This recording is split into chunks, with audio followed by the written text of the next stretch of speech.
Shalom. First and foremost, I would like to give all praise, honor, and glory to Yahweh, Ba'ashem, Yahushai, Ba'ashem, Marakakadash. Double honors to the elders and apostles of great Muslim who taught us this truth. Peace and blessings to the hopefully elect, the 144,000 men pushing the truth and wholehearted sincerity across the four winds. It's like I go out back with another lesson through the spirit and power of Yahweh, Ba'ashem, Yahushai. And this lesson is hopefully to shed light on, how the Lord deals with nations and how he judges people and the reason why he created Esau. You know, when you look at Esau, I often wonder, I often say that the Lord is perfect, man. He created perfect wickedness. He created a perfect wicked being, and through the spirit power of Yahweh Shem Yahushai, Yahweh desire this lesson will be edifying. Excuse me, Salakia. I'm drinking tea. So, for two reasons did Yahweh Shem Yahushai create Esau. One, I believe, is to be wicked, and the second, I believe, is to be destroyed. And when I say I believe, I mean it's written in the scriptures. Okay, so let's get Job 34:29.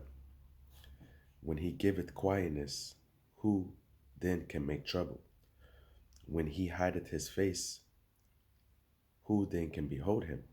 Whether it be done against a nation or against a man only. So the Lord can judge a whole nation and he can judge a man.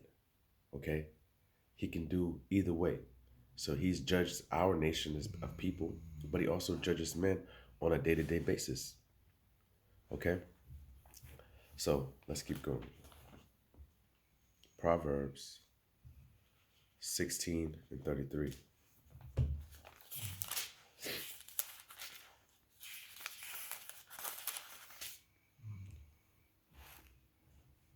He that is slow to anger is better than the mighty, and he that ruleth his spirit, he can taketh the city. All right? I'm about to get to the point. The lot is cast into the lap, but the whole disposing thereof is of the Lord. So the lot is your life, the thing that has been given unto you, the life that you're supposed to live. So he gave you your life, but he controls it. He controls what's happening. Okay? So if he controls the good and the evil, that means he created the wicked. Okay? If he gives the life unto a person, that means all of those men that you've seen lynching and raping and doing the transatlantic slave trade, the sub-Saharan slave trade, he gave them those lives. What? To judge them in the latter days, to hold them accountable for those things that they have done. He made them do that in order to be a judge. Okay? Everyone has a lot.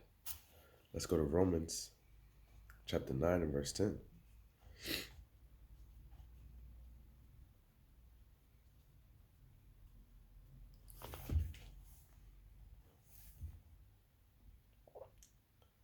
And not only this, but when Rebekah also had conceived by one, even by our father Isaac. Hold on, I'm in the wrong one. Oh, Salakia.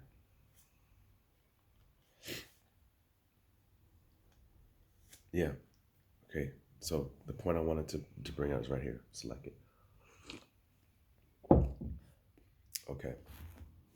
So, and not only by this, but when Rebekah had conceived by one, even by our father Isaac, verse 11, for the children not being born, not for the children being not yet born, neither having done any good or evil, that the purpose of the Most High according to election might stand, not of works, but of him that calleth.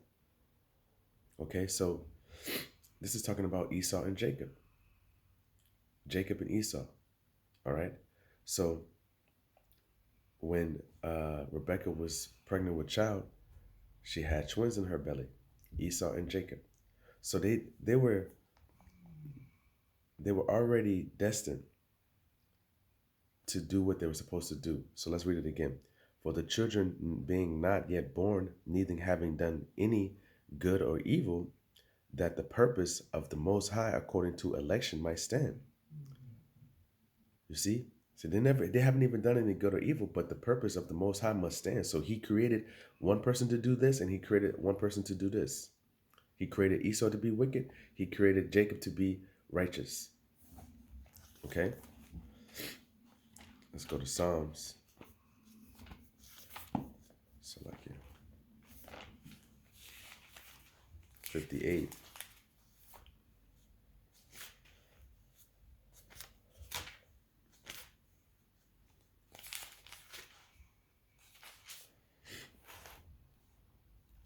And 3. The wicked are estranged from the womb. They go astray as soon as they be born, speaking lies.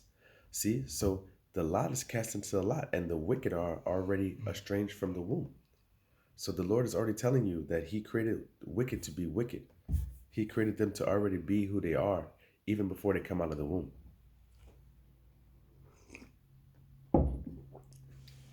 Okay? Now let's go to Sirach, also known as Ecclesiasticus 33 and 10.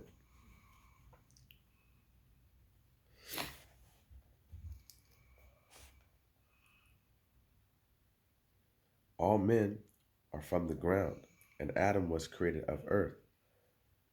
In much knowledge, the Lord hath divided them and made their ways diverse.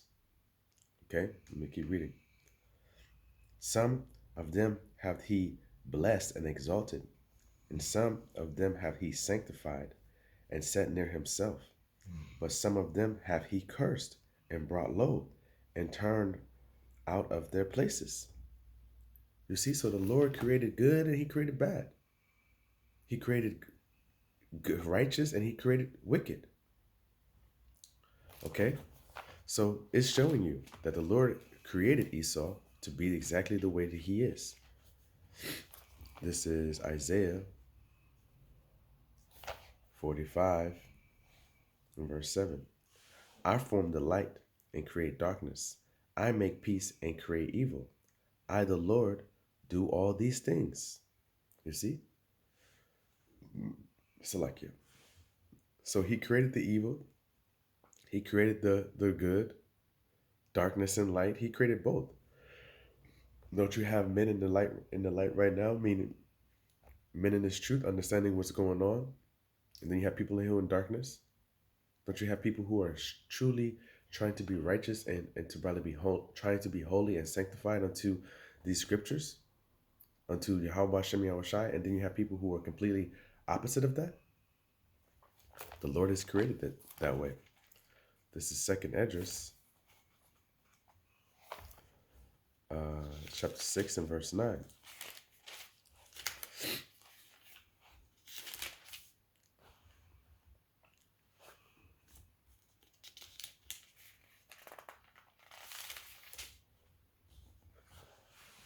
Okay. For Jacob is the end of the world. For Esau is the, you see how Satan want me to say that? Salakia. Because I was reading Jacob. For Esau is the end of the world, and Jacob is the beginning of it that followeth. For Esau is the end of the world, and Jacob is the beginning of it that followeth. So Esau is the end of the world. He's going to be in power when Yahweh Bashem Yahushai returns. When Yahweh Shai returns, he's going to find him in his power seat. Okay, in his seat. But the fact of the matter is, Esau is the end of the world. He's going to bring it to a point where it's going to seem like the world is about to, it's not going to get any better. Okay? The only thing that you're going to, it often feels like, hey, we can't reset this system. We can't. Esau will never let this just get better. He can't. No matter what he does, he likes to stay wicked. He can't get right. That's what it seems like, man. Esau cannot get right.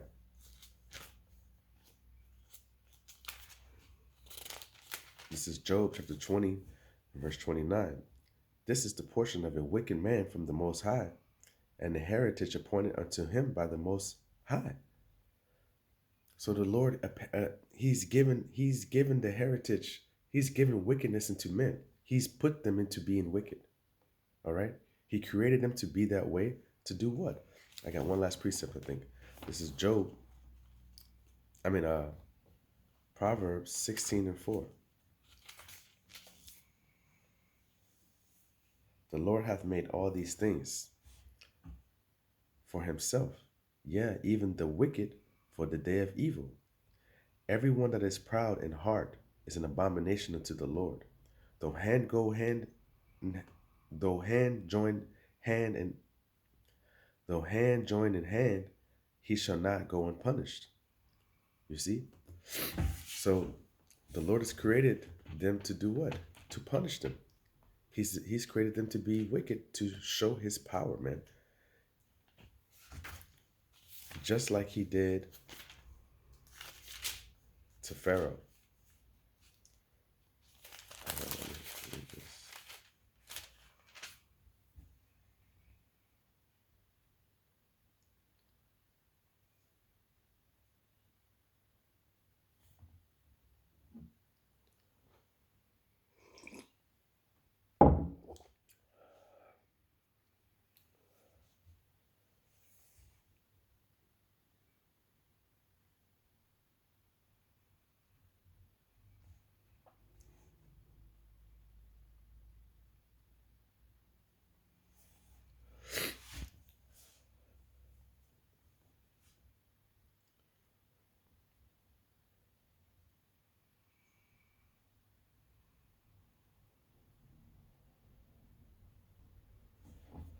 All right, so in the book of Genesis, we have let me just read it, man.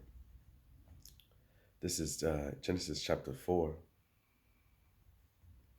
and verse 1. And Adam knew Eve, his wife, and she conceived. Okay, when you look up that word "knew," that means he had sex with her. All right, and she conceived and bare Cain, and said, I have begotten a man from Yahweh, Bashem Yahushai, from the Lord. And she said again, bear his, and she again bare his brother Abel. And Abel was a keeper of sheep, but Cain was a tiller of ground, man of the field, and a shepherd.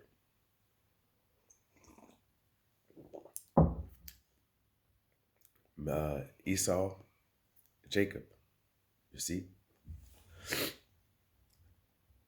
But in the process of time, it came to pass that Cain brought of the fruit of the ground an offering unto Yahweh.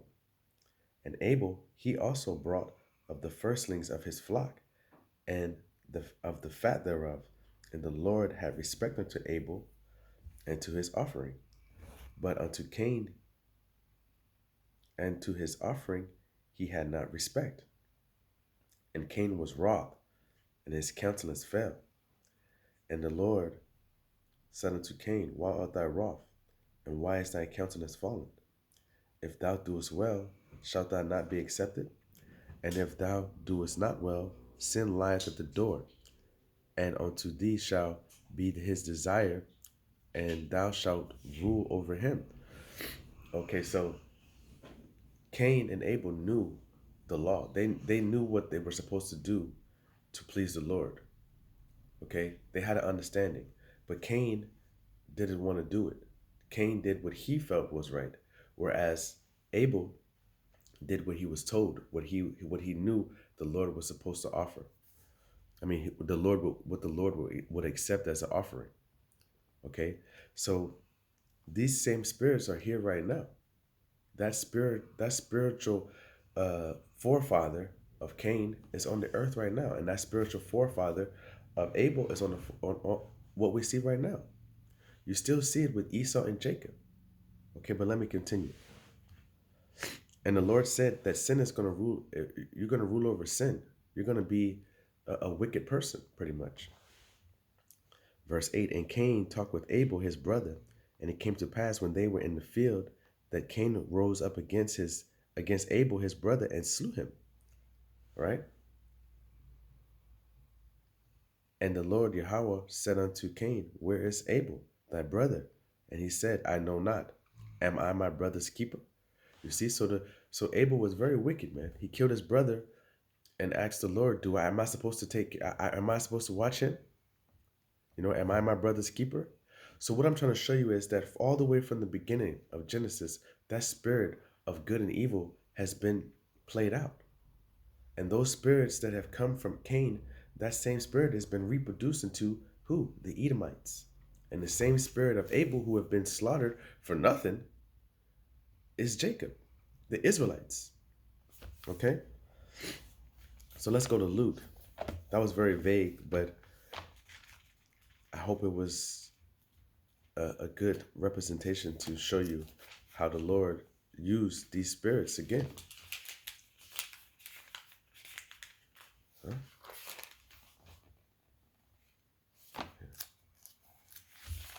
This is Luke chapter 4, verse 4. And Yahushua answered him, saying, "It is written that man shall not live by bread alone, but by every word of the Most High." Okay, so the Lord said that man should not live by sustenance alone, but by every word of this Bible. But when you see Esau, he want to live, but he thinks that the bread is going to save him. His riches, his things that he has as a materialistic substance, is what's going to save him.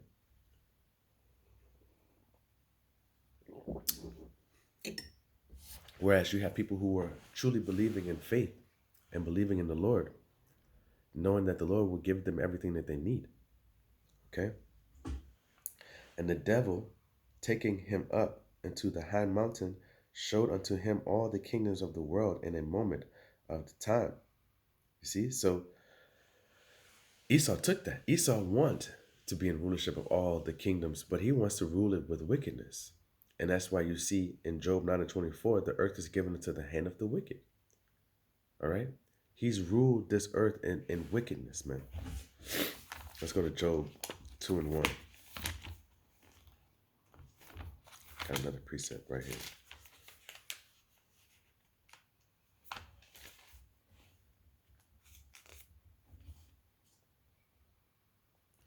All right, so if you understand the scriptures, you understand that the Lord is controlling the wicked also. He's controlling the good and the evil. All right, this is Job chapter 2 and verse 1. Again, there was a day when the sons of the Most High came to present themselves before the Lord, and Satan came also among them to present himself before the Lord. So if we were taught that Satan is a rebellion of the Lord, then why is he coming to present himself in front of the Lord? That's because he answers. He answers unto the Lord. And he has told Satan to do what he's supposed to do on the earth, which is to be the physical embodiment, for Esau to be the physical embodiment of him, the wicked. Okay? I'm going to go to Psalms 17 and 13.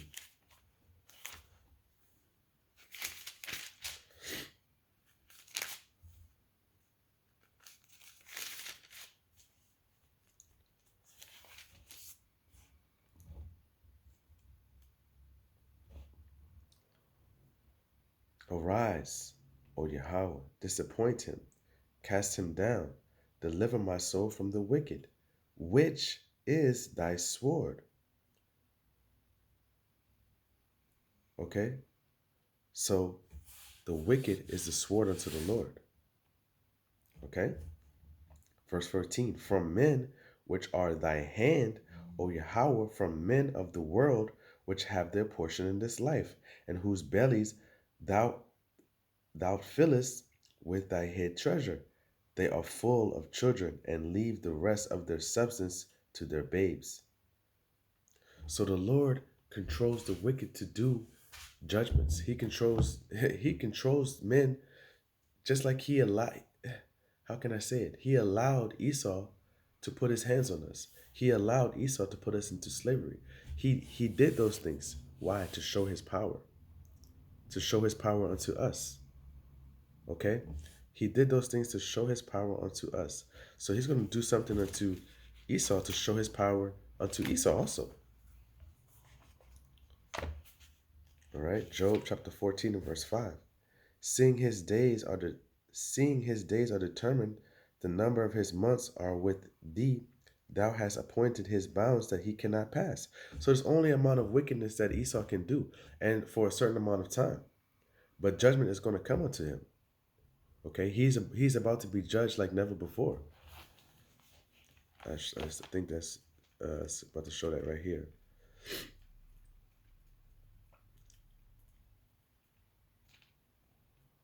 This is 1 Peter 5 and 8.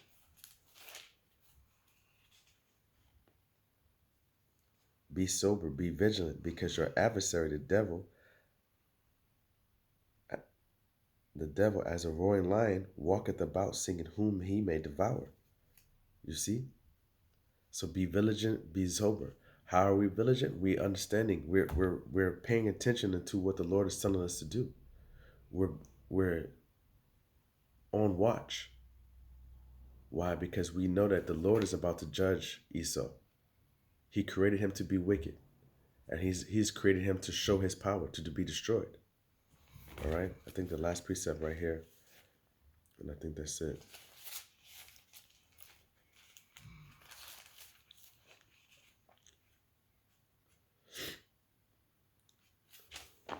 Second Thessalonians chapter 2 and verse 3. All right? So how do we know these things are about to happen? Well, it was told to us.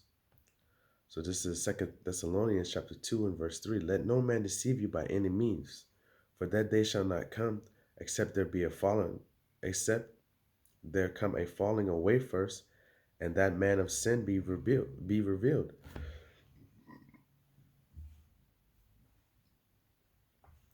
The son of perdition, the man of sin is Esau. His hidden wickedness has been revealed. He has been broken down. Why? I mean, how? By the men of the Lord. The men of the Lord have labored in this work and made videos and gone out on the highways and byways and told people, and the Lord has allowed them to be protected by his hands while he's done this work. Esau don't want us to know this work. He don't want nobody to know that he's wicked and he's about to be judged. He doesn't even want to face it himself. But let no man deceive you by any means, for that day shall not come, except there be a falling away first. Israel fell away. We had our whole heritage taken. All right? And that man of sin be revealed, the son of perdition. The man of sin be revealed, the son of perdition is Esau, who opposeth and exalteth himself above all that is called the Most High, or that is worshipped. So that he as the Most High sitteth in the temple of the Most High, showing himself that he is the Most High. And that's what we see what Esau has done.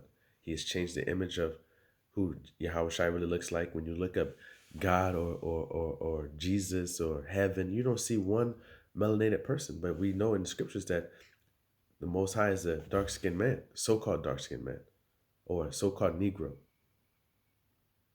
Okay? So Esau was created to be wicked and to be destroyed. Yahweh desires to edify. Until next time, Shalom.